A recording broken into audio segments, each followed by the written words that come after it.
Praise the Lord. இன்றைய நாளுக்குரிய வேத வசனம் லூக்கா 14வது அதிகாரம் 11வது வசனம்.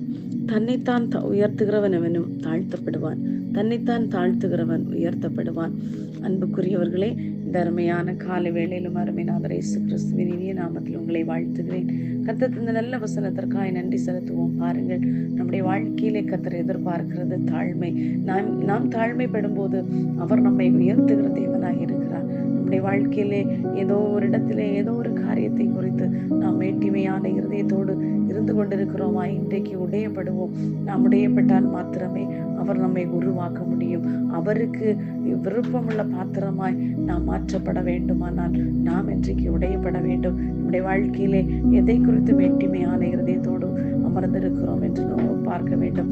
எல்லாம் கர்த்தர் தந்தது.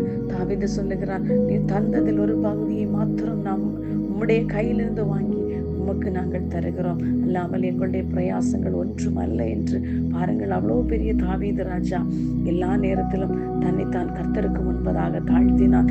ஆகையால் தான் அவனை இன்றைக்கும் அந்த தாவீது ராஜாவை குறித்து சொல்லும் பொழுது 150 சங்கீதங்களை எழுதுவதற்கான அந்த பாட்டுகளை அந்த அந்த வார்த்தைகளை எழுதுவதற்கான ஓரோ சங்கீதங்களிலும் கர்த்தரை மாத்திரம் அவன் மகிமைப்படுத்தி அந்த இடத்துல சொல்லப்பட்டிருக்கிறது. ஓரோ வாக்கியங்களும் நாம் வாசிக்கும் போது பல நேரங்களில் நாமும் பலப்படுத்தப்படுகிறோம். பாருங்கள், பெருமை உள்ளவர்களுக்கு கர்த்தர் எதிர்த்து நிற்கிறார். பெருமை நம்முடைய வாழ்க்கையிலே எந்த இடத்திலே பெருமை இருக்கிறதோ அங்கே அழிவும் நாசமும் வரும். பாருங்கள், ஜனத்திற்கு ஒரு இடத்திலும் பார்க்கும்போது எங்கு அழிவு சம்பவித்ததோ அங்கு அநேகமான பாவங்கள் பெருகினபடினாலே அங்கு அழிவு சம்பவித்தது.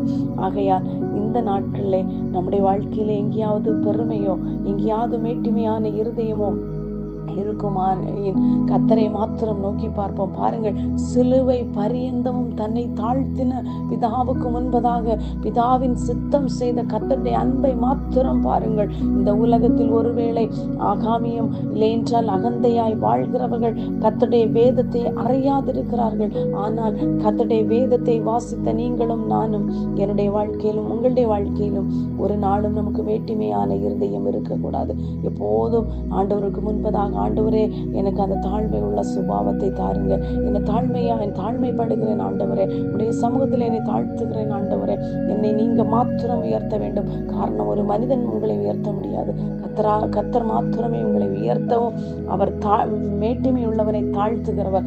ஆகையால் அவருடைய முன்பாக நாம் தாழ்மைப்படும் போது அவர் நம்மை உயர்த்த வல்லமையில் உள்ள தேவனாய் இருக்கிறார். அவருக்குள் தாழ்மைப்படுவோம். அவர் நினைக்காத நீங்கள் நினைப்பதற்கும் மேலாய் அவர் உயர்த்தி அழகு பார்க்க வல்லமுள்ள தேவனாய் இருக்கிறார். God bless you all.